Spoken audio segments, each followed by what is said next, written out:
شیطان بعض لوگوں کے ذہنوں میں یہ وسوسہ ڈالتا ہے کہ میں تو دین کے قریب ہو رہا ہوں، اللہ کے قریب ہو رہا ہوں، اور مجھ پر آزمائشیں کیوں آ رہی ہیں؟ سنو سبحان اللہ، اللہ کے حبیب علیہ الصلوۃ والسلام کی کیا شان ہے۔ اعلیٰ حضرت ایسے ہی نہیں کہتے کہ میں نثار تیرے کلام پر ملی یوں تو کس کو زبان نہیں، وہ سخن ہے جس میں سخن نہ ہو، وہ بیان ہے جس کا بیان نہیں۔ میرے آقا نے کم و بیش 1450 سال پہلے یہ مسئلہ سالو کر دیا۔ حضرت سیدنا سعد بن ابو وقاص رضی اللہ تعالیٰ عنہ فرماتے ہیں کہ میں نے عرض کی یا رسول اللہ صلی اللہ تعالیٰ علیہ وسلم، سب سے زیادہ مصیبتیں کن لوگوں پر؟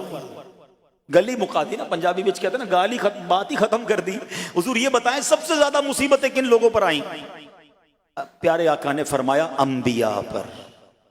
اللہ اکبر، اللہ کے سب سے قریب تو انبیاء ہیں نا، انبیاء پر، پھر ان لوگوں کے بعد جو لوگ بہتر ہیں، پھر ان کے بعد جو بہتر ہیں۔ سنو اب اگلا جملہ، بندے کو اپنی دینداری کے اعتبار سے مصیبت میں مبتلا کیا جاتا ہے۔ اگر وہ دین میں سخت ہوتا ہے اس کی آزمائش بھی سخت ہوتی ہے، اگر وہ دین میں کمزور ہوتا ہے تو اللہ عز و جل اس کی دینداری کے مطابق اسے آزماتا ہے۔ بندہ مصیبت میں مبتلا ہوتا رہتا ہے یہاں تک کہ اس کے دنیا میں ہی اس کے سارے گناہ بخش دیے جاتے ہیں۔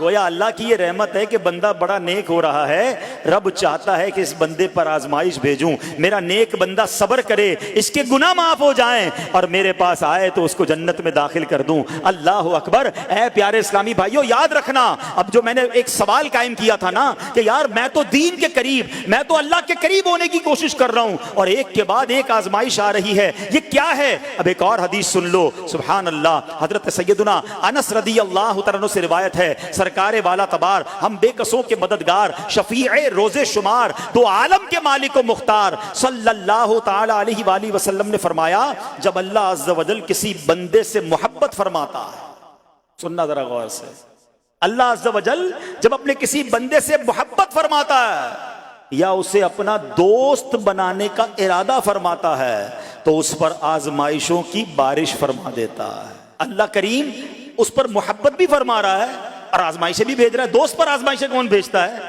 دوست کو تو راحتیں ڈالی جاتی ہیں۔ ہائے ہائے، اب یہی تو امتحان ہے، یہی تو چیک ہے۔ سنو، نبی پاک فرماتے ہیں جب اللہ اس پر آزمائش بھیجتا ہے نا، وہ بندہ اپنے رب کو پکارتا ہے، اے میرے رب عز و جل، تو اللہ فرماتا ہے میرے بندے تو جو کچھ مجھ سے مانگے گا میں تجھے عطا فرماؤں گا، تو جلد ہی تجھے دے دوں گا اور اسے تیری آخرت کے لیے ذخیرہ کر دوں گا۔ سبحان اللہ۔ یعنی اللہ والوں کو آزمایا جاتا ہے، ان کے درجات بلند کیے جاتے ہیں، ان کے گناہ معاف کیے جاتے ہیں۔ تو اے میرے پیارے اسلامی بھائیوں، کبھی بھی یہ ذہن میں خیال مت لانا کہ یار میں دین میں قریب آ رہا ہوں، میری آزمائشیں بڑھ رہی ہیں۔ سمجھ لو امتحان شروع ہو گیا ہے، ٹیسٹ شروع ہو گیا ہے، اب اس ٹیسٹ میں مجھے کامیاب ہونا ہے اور اللہ کے مزید قریب جانا ہے۔ زندگی میں جو گناہ ہو گئے ہیں یہ میرے گناہوں کا انشاءاللہ کفارہ بن جائے گا، میرے درجات کی بلندی کا سبب بن جائے گا۔ اللہ سے عرض کرنا، اے مولا میں تیری رضا پر راضی، میں تیرے فیصلوں پر راضی، اب تک جو دیا تھا تو نے دیا تھا، یہ سب کچھ تیرا ہے، اے رب جب تو واپس لے گا میں اس پر راضی۔